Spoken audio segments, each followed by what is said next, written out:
बेटा हम लोग एम्ब्रियो के बारे में पढ़ रहे थे, एम्ब्रियोजेनेसिस के बारे में पढ़ रहे थे। हम लोगों ने एम्ब्रियोजेनेसिस में ये पढ़ लिया था कि जो एम्ब्रियोजेनेसिस होती है, एम्ब्रियोजेनेसिस का मतलब होता है एम्ब्रियो का फॉर्मेशन। किससे? जाइगोट से एम्ब्रियो का फॉर्मेशन।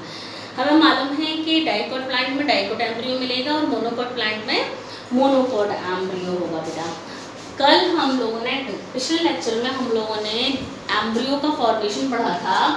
वो आपने बेटा डाइकोट एम्ब्रियो का फॉर्मेशन पढ़ा था। डाइकोट एम्ब्रियो हमने आपको बताया था, हमने आपको डाइकोट एम्ब्रियो ग्लोबुलर एम्ब्रियो तक बता दिया था। कहाँ तक बता दिया था? ग्लोबुलर एम्ब्रियो, है ना। हमने कहा था कि ये जाइगोट की सेल है। जाइगोट की सेल दो में डिवाइड होती है, बेसल सेल, टर्मिनल सेल। ये माइक्रोपाइलर एंड होता है, ये चैलाजल एंड होता है। फिर बेसल सेल से क्या बना था? सस्पेंसर बना था। याद करो, सस्पेंसर बना था। सस्पेंसर का काम होता है एम्ब्रियो को एंडोस्पर्म में धकेलना। इससे बना था एम्ब्रियो, है ना। ये सब चीज़ें हम लोगों ने पढ़ ली। तो लास्ट हम लोगों ने ग्लोबुलर एम्ब्रियो बना लिया था। बेटा क्या बना लिया था हम लोगों ने? ग्लोबुलर एम्ब्रियो बनाया था। लास्ट हम लोगों ने क्या बनाया था? Globular dicot embryo. तो हमने इस तरीके का बनाया था बेटा। ये हमने जो बनाया था ग्लोबुलर डाइकोट एम्ब्रियो बनाया था, है ना। ये बनाई थी सेल्स और इसमें ये हमने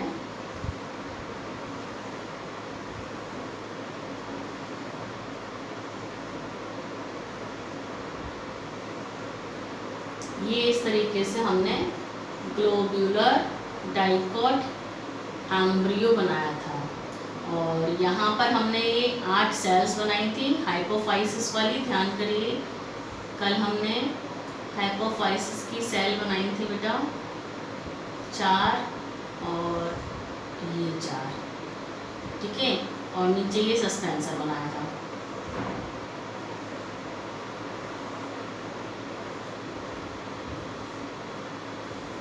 ये हॉस्टल, तो ये हमने बनाया था क्या? ग्लोबुलर एम्ब्रियो बनाया था बेटा। ध्यान करिए, ग्लोबुलर एम्ब्रियो हमने किस तरीके से बनाया था। ये हमने कहा था ये होती है डर्मेटोजन बनाती है,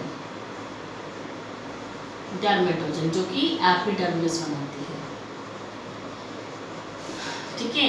और हमने कहा था ये जो हाइपोफाइसिस होता है पूरा, इसकी जो 8 सेल है, इसकी 8 सेल में से ये वाली 4 सेल जो हैं, ये 4 सेल क्या बनाती हैं? रूट, कैप और रूट टिप बनाती हैं। ये वाली बात हमने करी थी। और ये वाली जो ऊपर की 4 सेल होती हैं, ये 4 सेल क्या बनाएंगी? रूट का कॉर्टेक्स बनाएंगे। क्या बनाएंगे? रूट का कॉर्टेक्स बनाएंगे, ठीक है। फिर हमने कहा था ये एम्ब्रियो जो हमारा ये बन रहा है, ये वाला एम्ब्रियो जो बन रहा है, इसका जो आधा पार्ट है, ये देखिए इतना, ये वाला पार्ट जो है, ये वाला पार्ट क्या बनाएगा बेटा? हाइपोकोटाइल बनाएगा। और ये वाला पार्ट क्या बनाएगा? पिन्यूल और कॉटिलेडन्स। ये हमने ग्लोबुलर एम्ब्रियो बनाया था। अब हम पढ़ते हैं कि आगे इसका क्या होगा, किस तरीके से ये एम्ब्रियो डेवलप करता है। आपने देखा है कि जो मटर का बीज होता है, मटर होती है, मटर को खोलकर आप देखेंगे, मटर के बीज को जब ओपन करके आप देखेंगे तो मटर के बीज को ओपन करने से आपको पता लगेगा बेटा, वो जो बीच में कुछ पार्ट होता है दिखता है आपको, अलग सा लटका हुआ पार्ट दिखता है, वही एम्ब्रियो होता है एक्चुअली, ठीक है ना। तो वो डाइकोट प्लांट, डाइकोट एम्ब्रियो। अब देखिए इसमें किस तरीके से डेवलपमेंट होगा। सबसे पहली चीज़ तो हम इस वाले पार्ट को बनाते हैं कि ये, तो हमने क्या कहा कि ये देखिए, ये तो जैसा है ऊपर का अभी वैसा ही रहेगा,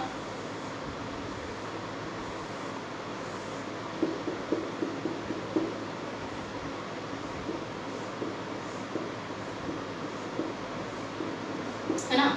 और नीचे की जो ये रूट कैप और रूट टिप है और ये रूट कॉर्टेक्स है, ये अपनी शेप चेंज करना शुरू करेगा। ये अपनी शेप चेंज करना शुरू करेगा। किस तरीके से? ये इस तरीके से बनना शुरू हो जाएगा। ये देखिए, ये वाला हिस्सा जो हमने नीचे सस्पेंसर नहीं बनाया है, सस्पेंसर पूरा इस तरीके से ही नीचे की तरफ बनेगा बेटा, ठीक है ना। हमने सिर्फ कौन सा वाला पार्ट बनाया है, ये जो 8 सेल हैं, ये 8 सेल में ये जो है रूट कैप और रूट टिप है ना, और ऊपर का पार्ट रूट कॉर्टेक्स, यानी कि ये वाला पार्ट जो है ये रूट टिप और रूट कॉर्टेक्स बन गया, और ये सॉरी रूट टिप और रूट कैप बन गया इससे। और ये वाली जो 8 सेल हैं, ऊपर की 4 सेल हैं, ये पूरा रूट कॉर्टेक्स बन जाएंगे।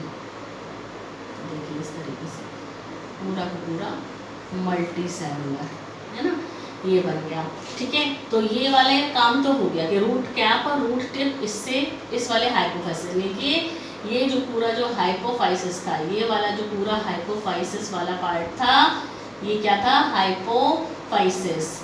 हमने कहा था ना हाइपोफाइसिस क्या बनाता है, रेडिकल बनाता है। रेडिकल यानी रूट में क्या होती है, रूट कैप और रूट टिप होती है। तो ये रूट कैप और रूट टिप इससे बन गई बेटा, यहाँ से ये रूट टिप और रूट कैप बनी, और ये क्या बना, रूट कॉर्टेक्स। और ये वाला जो आधा पार्ट है रूट कॉर्टेक्स, अब ये आई एम्ब्रियो की बात। ये एम्ब्रियो में जो आधा पार्ट है जो कि हाइपोकोटाइल बनेगा। हाइपोकोटाइल भी बेटा रूट का ही पार्ट होता है, हाइपोकोटाइल भी रूट का ही पार्ट होता है जो रूट के बाकी सारे पार्ट्स बनाता है। तो देखिए ये वाला आधा पार्ट, ये हम यहाँ से इसको रब करके इसको बिगाड़ के इसको यहीं पर बना देंगे कि ये वाला जो आधा पार्ट है ये पूरा रूट कॉर्टेक्स बन जाएगा इस तरीके से।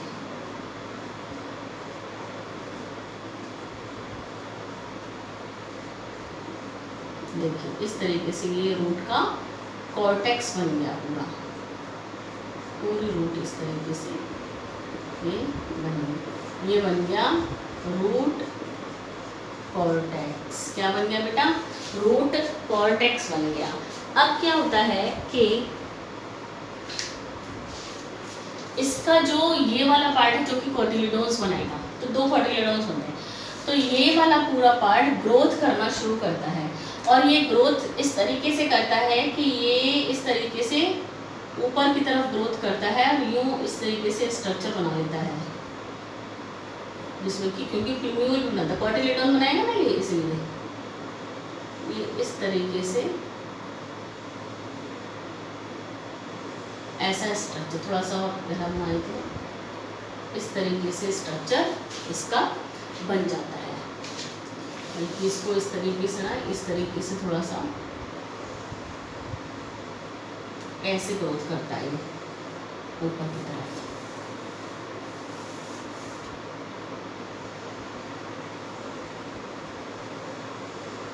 ये बेटा इस तरीके से ग्रोथ करता है। तो यहाँ पर देखिए ये वाला आधा पार्ट इस तरीके से ग्रोथ कर लिया, और यहाँ पर ये जो ऊपर दिखाई दे रहा है ये बन जाता है प्लूम्यूल।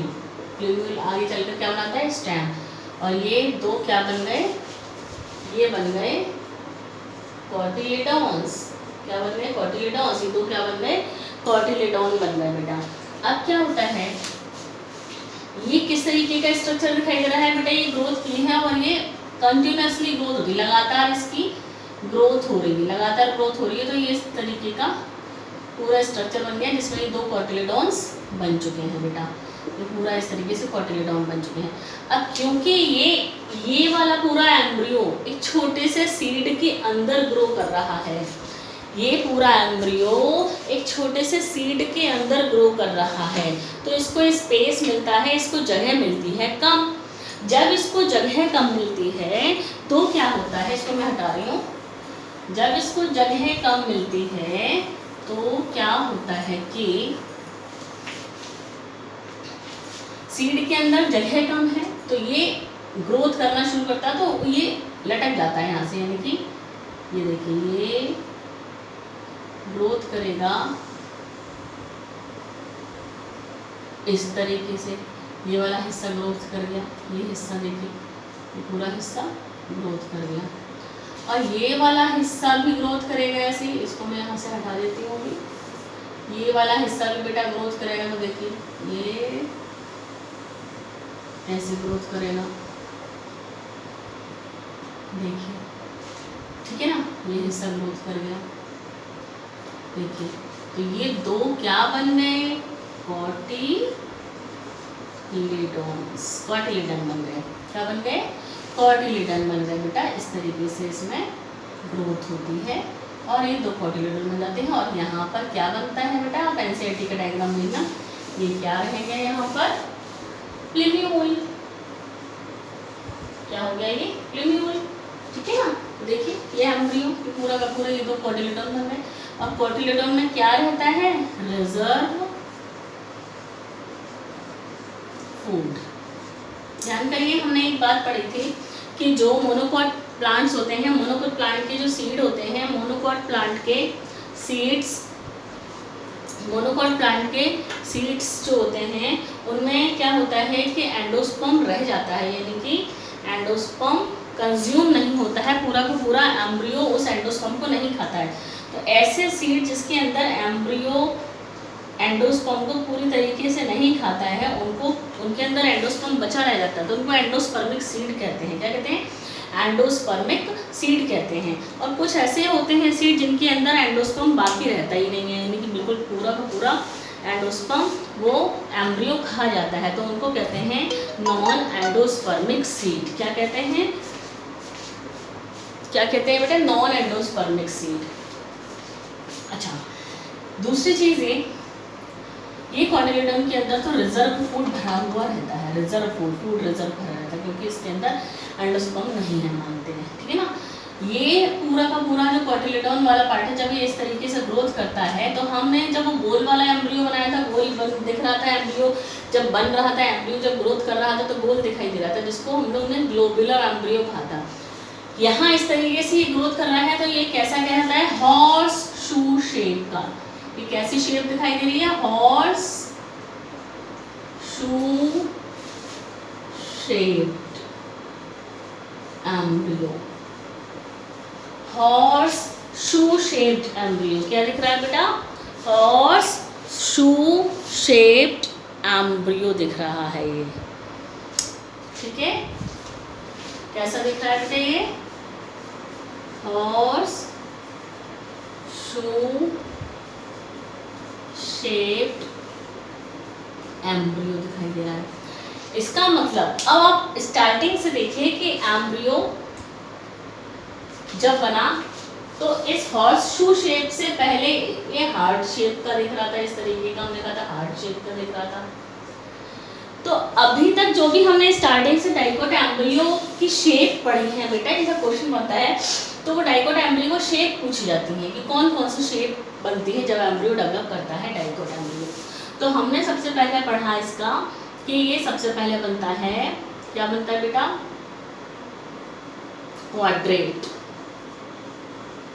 क्वाड्रेट बना था, क्वाड्रेट के बाद ऑक्टेंट बना था, octant, quadrant proembryo, quadrant, quadrant, quadrant proembryo बना था, फिर ऑक्टेंट प्रो एम्ब्रियो बना था, ऑक्टेंट प्रो एम्ब्रियो के बाद बना था ग्लोब्यूलर एम्ब्रियो, ग्लोब्यूलर एम्ब्रियो बना था, ग्लोब्यूलर एम्ब्रियो के बाद हार्ट शेप का एम्ब्रियो बना था, हार्ट शेप्ड एम्ब्रियो बना था, और हार्ट शेप एम्ब्रियो के बाद हॉर्स शू शेप का एम्ब्रियो बना था। कैसा बना था, हॉर्स शू शेप का एम्ब्रियो बना था बेटा। क्या बना था, हॉर्स शू शेप का एम्ब्रियो बना था, डाइकोट एम्ब्रियो बना था, ठीक है।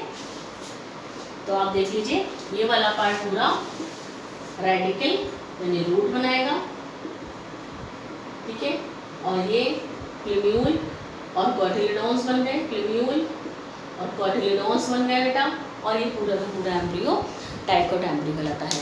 ये डाइकोट एम्ब्रियो का जो डेवलपमेंट है ये बोर्ड के लिए एक इम्पॉर्टेंट क्वेश्चन है बेटा, और 5 नंबर के क्वेश्चन में ये पूछा जाता है विद डायग्राम। अब हम आते हैं मोनोकोट एम्ब्रियो पर। किस पर बेटा, मोनोकोट एम्ब्रियो पर। कि मोनोकोट एम्ब्रियो का डेवलपमेंट कैसे होता है। स्टार्टिंग का डेवलपमेंट सेम होता है और उसके बाद थोड़ा सा डिफरेंट है, क्योंकि आपको मालूम है मोनोकोट एम्ब्रियो में एक ही कॉटिलिडोन होता है, ठीक है।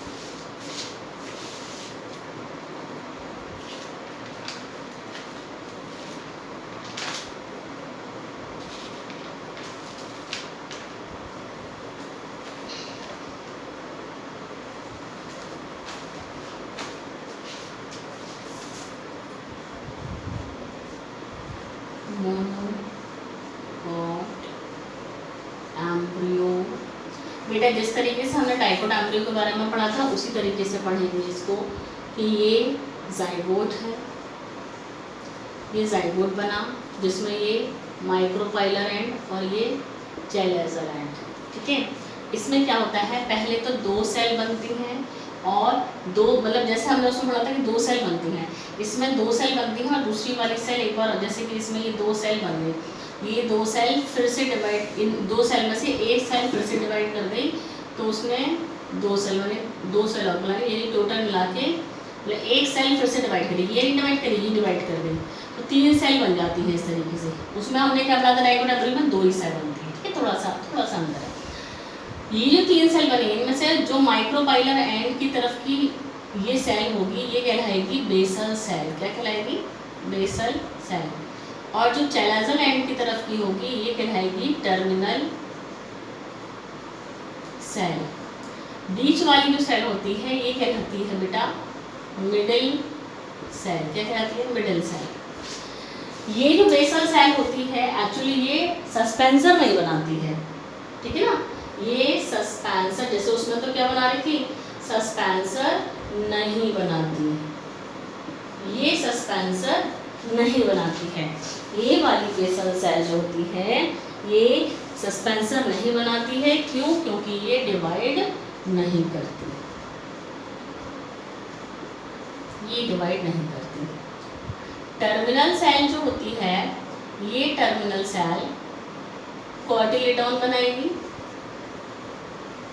और मिडिल सेल एम्ब्रियो के लगभग सारे पार्ट बनाती है, एम्ब्रियो के सभी भाग, ये मिडिल सेल एम्ब्रियो के सभी भाग को बनाएगी बेटा, ठीक है, ठीक है बेटा। अब देखिए इसका जब डेवलपमेंट होता है तो ये तो कोटिलेडॉन बना लेगा, यानी कि ये वाला पार्ट जो है ये थोड़ा सा ग्रोथ करता हुआ आपको दिखाई देगा, यानी कि जब ये ग्रोथ करेगा तो बेसल सेल तो जैसी है वैसी रहेगी, बस थोड़ी सी ग्रोथ कर जाती है, थोड़ी सी मोटी हो जाएगी, बड़ी हो जाएगी मतलब। तो देखिए इस तरीके से ये थोड़ी बड़ी हो गई है बेसल सेल, और ये वाली सेल तो लगभग एम्ब्रियो के सारे पार्ट बनाएंगी, तो ये इस तरीके से एम्ब्रियो के सभी पार्ट ये मिडिल सेल बना लेते हैं। ये तो ये बेसल सेल है, डिवाइड नहीं करेगी, बड़ी हो जाएगी बस, और ये एम्ब्रियो के सभी पार्ट किसने बना लिए, मिडिल सेल ने, एम्ब्रियो के सभी पार्ट, सारे ही पार्ट बना, बस ये वाली सेल जो है ये, बस ऊपर वाली सेल जो है ये कोटिलेडॉन बना लेगी। तो इस तरीके से ये टर्मिनल सेल ने क्या बना लिया, कोटिलेडॉन्स बन गया, ठीक है। अभी मैं आपको इसका अब स्ट्रक्चर बनाकर बता रही हूँ कि मोनोकोट एम्ब्रियो का स्ट्रक्चर टोटल मिला के बनता कैसा है, जैसा कि हमने डाइकोट एम्ब्रियो में पढ़ा था, ठीक है। ये डिवीजन तो इस तरीके से हुआ, बेसल सेल का कुछ नहीं होगा, कोई बेस डिवाइड नहीं करेगी, ये मिडिल सेल है, एम्ब्रियो में लगभग सारे पार्ट बना लिए, ये कोटिलेडॉन बनाएगा, एक ही कोटिलेडॉन बनाएगा, तो आपको दिखाई दे रहा है कि एक कोटिलेडॉन कैसे बना है, ठीक है। चलिए अब हम देखते हैं कि इसका स्ट्रक्चर होता कैसा है मोनोकोट एम्ब्रियो का।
है मोनोकॉट एम्ब्रियो। क्या है बेटा ये?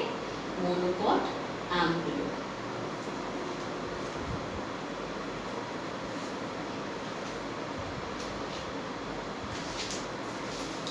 अब देखिए बेटा, इसमें ये जो दिखाई दे रहा है इसको कहते हैं स्कूटेलम। क्या है ये? स्कूटेलम है, जो कि एक कॉटिलेडोन है, बहुत ही हल्का होता है ये। जैसे कि उदाहरण हम लिख देते हैं ग्रास, घास, घास में ज़्यादातर ये स्कूटेलम कहलाता है। ठीक है बेटा।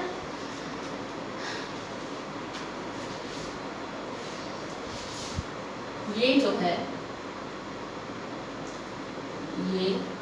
ये कहलाता है बेटा कॉलियोपेटाइल।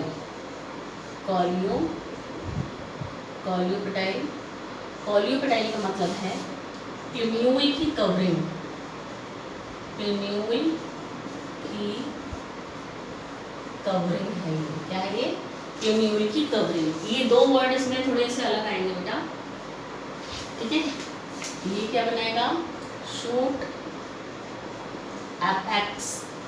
क्या बनाएगा? शूट एपेक्स बनाएगा बेटा। ठीक है।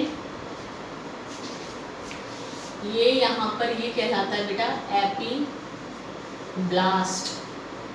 ये एपीब्लास्ट एक्चुअली एनसीईआरटी के अंदर सिर्फ डायग्राम में दिया हुआ है, लेकिन एनसीईआरटी में लिखा कहीं नहीं हुआ है कि एपीब्लास्ट है क्या।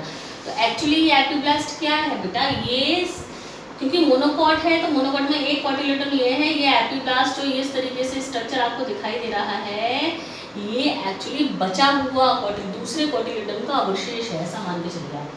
दूसरे कॉटिलेडन का अवशेष, दूसरे कॉटिलेडन का अवशेष होता है, बचा हुआ रह जाता है, जो कि एपीब्लास्ट कहलाता है। क्या कहलाता है? एपीब्लास्ट। ये रेडिकल कहलाता है। रेडिकल से क्या बनता है आगे चल के?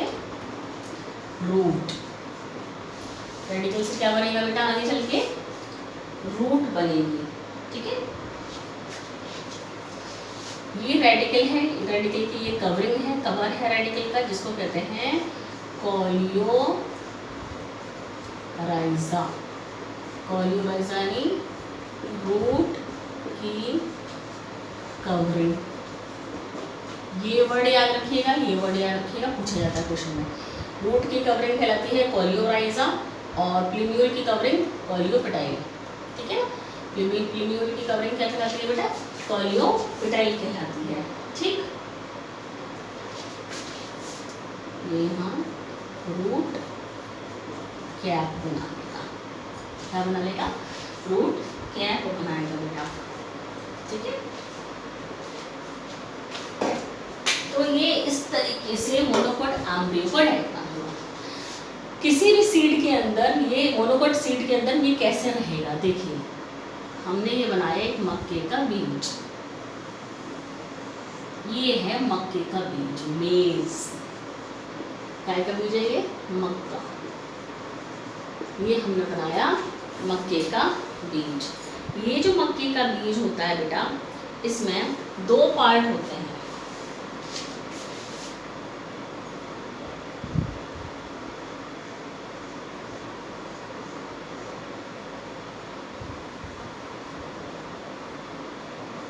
एक छोटा पार्ट होता है, एक बड़ा पार्ट होता है। छोटा वाले पार्ट का रहता है एम्ब्रियो। देखिए छोटा वाला पार्ट आपको दिखाई दे रहा है? ये छोटा वाला पार्ट है और ये बड़ा वाला पार्ट है। जो छोटा वाला पार्ट होता है तो दो पार्ट में बढ़ जाता है। जो छोटा वाला पार्ट होता है वहाँ पर रहता है ये वाला एम्ब्रियो। इस तरीके से जो हमने ये बनाया ना, ये पूरा एम्ब्रियो बेटा, इसके अंदर ये इस तरीके से ये रहता है। ठीक है। और ये वाला पार्ट जो होता है, इसके अंदर फूड स्टोर रहता है। ये यहाँ पर किनारे किनारे प्रोटीन स्टोर रहता है। क्या स्टोर रहता है? प्रोटीन। तो ये कहलाती है aleurone, aleurone layer, protein rich food. और ये यहाँ पर बीच में रहता है बेटा स्टार्च, यहाँ स्टार्च, और ये यहाँ पर है इसका एम्ब्रियो। एम्ब्रियो नीचे रहता है, ये पूरा पूरा इसमें फूड रहता है, ठीक है। पूरा पूरा क्या है इसके अंदर स्टार्च और एल्यूरोन लेयर दिखाई देती है, ठीक है बेटा। तो इस तरीके से ये इसमें होता है। मोनोकॉट सीड के अंदर ये इस तरीके से, अगर हम डाइकॉट सीड की बात करते हैं बेटा, हमने अभी डाइकॉट सीड नहीं बनाया है, इसको हटा देते हैं, ठीक है। डायग्राम है मोनोकॉट एम्ब्रियो का, ये सीड है मेज का, मक्खी का, जिसके अंदर ये एम्ब्रियो यहाँ पर रहता है, देख लीजिए यहाँ पर स्टार्च होता है और यहाँ पर ये प्रोटीन होता है। एल्यूरोन लेयर कहते हैं इसको, जो प्रोटीन की होती है ये वाली, वही स्टार्च लेयर होती है, ठीक है। देखिए अब हम एक डाइकॉट का सीड और बना लेते हैं।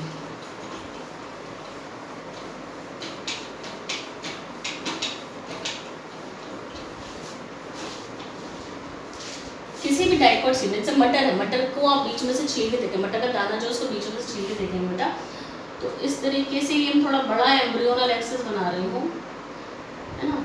ये एम्ब्रियोनल एक्सेस है, ये इसमें ये पार्ट है जहाँ पर कि कॉटिलिडॉन जुड़े हुए रहते हैं। ये दो क्या है, ये कॉटिलिडॉन्स हैं, कॉटिलिडॉन, ये दोनों कॉटिलिडॉन जहाँ पर जुड़े हुए रहते हैं, ये कॉटिलिडनरी नोड कहलाता है। क्या कहलाता है? कॉटिलिडनरी नोड कहलाता है। कॉटिलिडॉन के नोड से ऊपर वाला जो होता है वो एपिकोटाइल कहलाता है,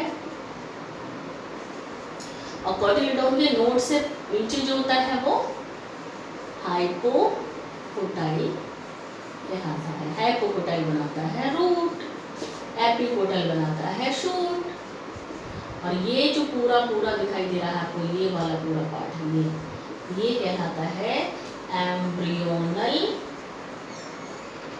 एक्सेस। क्या कहलाता है? एम्ब्रियोनल एक्सेस कहलाता है बेटा। इन कॉटिलिडॉन्स में क्या रहता है?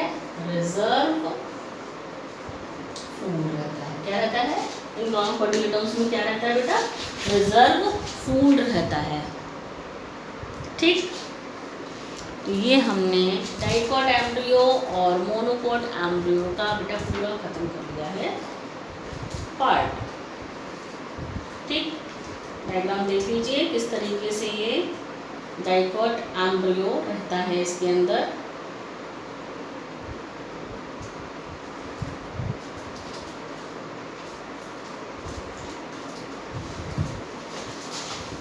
ठीक है, अब मैं एक चार्ट बनाने जा रही हूँ जिसमें से बहुत सारे क्वेश्चंस आपके निकलेंगे, क्योंकि प्लॉइडी लेवल पूछा था। अभी आपने इस चैप्टर का ऑलमोस्ट पूरा पार्ट कवर कर लिया है, अब तो सीड के बारे में रह गया है जो मैं आपको बताऊंगी आगे। लेकिन उससे पहले मैं कुछ एक चार्ट बना रही हूँ यहाँ पर, जिसमें से क्वेश्चंस, जिससे रिलेटेड क्वेश्चंस पूछे जाते हैं, वहाँ से आपको बहुत सारे क्वेश्चंस निकलेंगे। ठीक है बेटा, आपने एंडोस्पर्म भी पढ़ लिया, आपने एम्ब्रियो भी पढ़ लिया, अब हम लोग सीड के बारे में पढ़ेंगे। तो सीड को पढ़ने से पहले कुछ फ्लो चार्ट, कुछ चार्ट्स जिसमें से कि क्वेश्चन बनते हैं।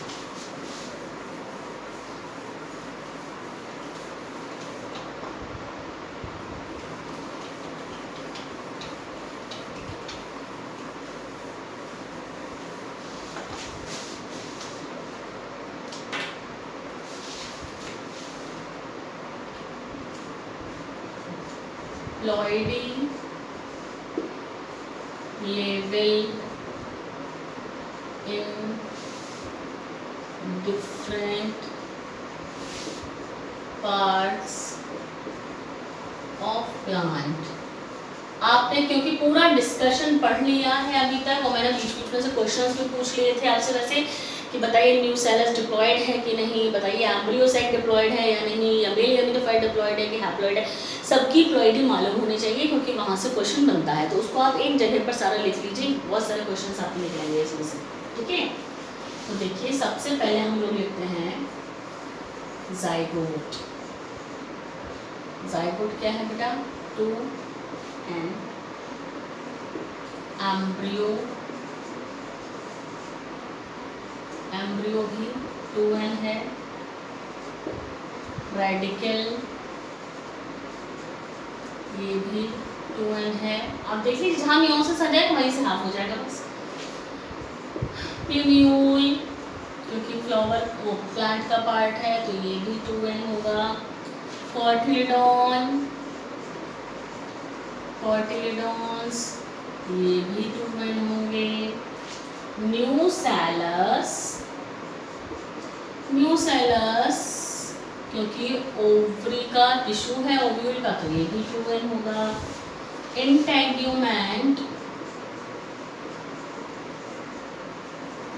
इंटेगुमेंट में कोई डिवीजन नहीं हुआ है तो ये भी 2n होगा।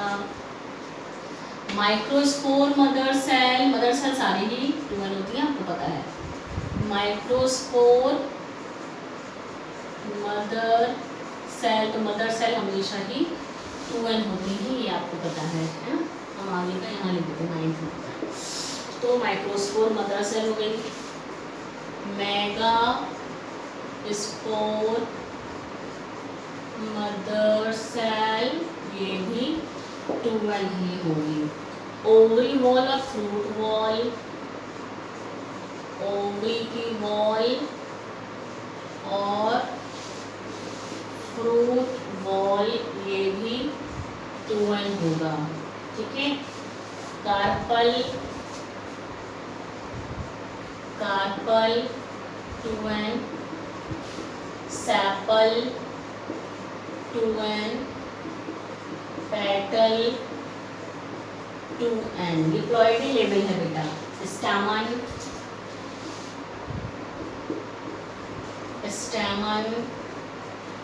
2n और रूट स्टैम लीफ सारे ही पार्ट 2n है क्योंकि ये सब स्पोरोफाइट है। आपको मालूम है, आपने पढ़ा है बेटा 11th क्लास में कि स्पोरोफाइट जो होता है वो स्पोरोफाइट बेटा 2n होता है हमेशा। ये सब प्लॉइडी लेवल इन सब की 2n है। अब हम लिखेंगे n किसकी है, ठीक।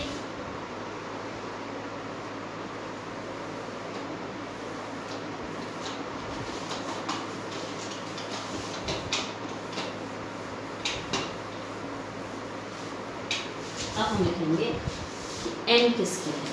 तो देखिए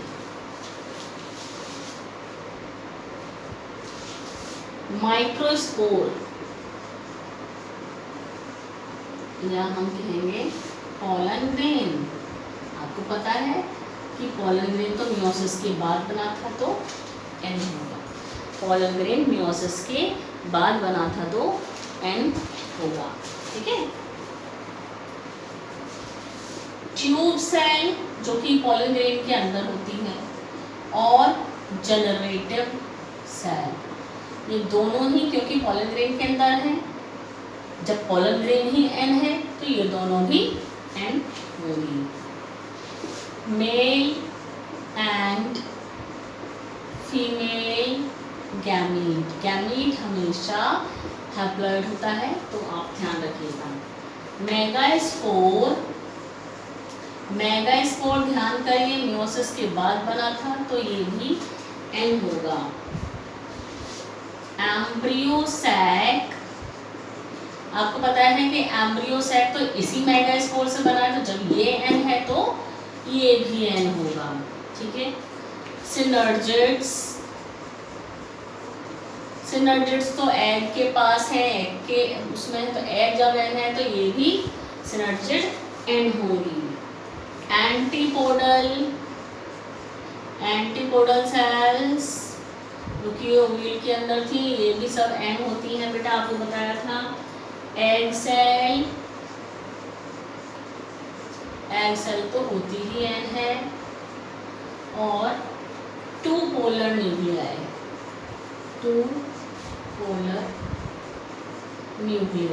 2 थे तो n+n 2n नहीं होते, ये 2n नहीं होते, n+n क्योंकि दो अलग अलग रहते हैं। तो ये हुई प्लॉइडी लेवल। क्या हुई ये प्लॉइडी लेवल, ठीक है।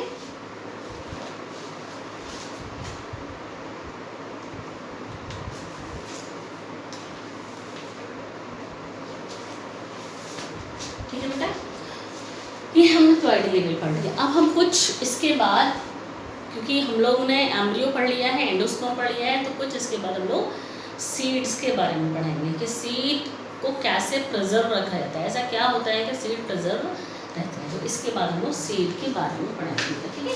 नेक्स्ट लेक्चर में हम लोग सीड के बारे में पढ़ेंगे।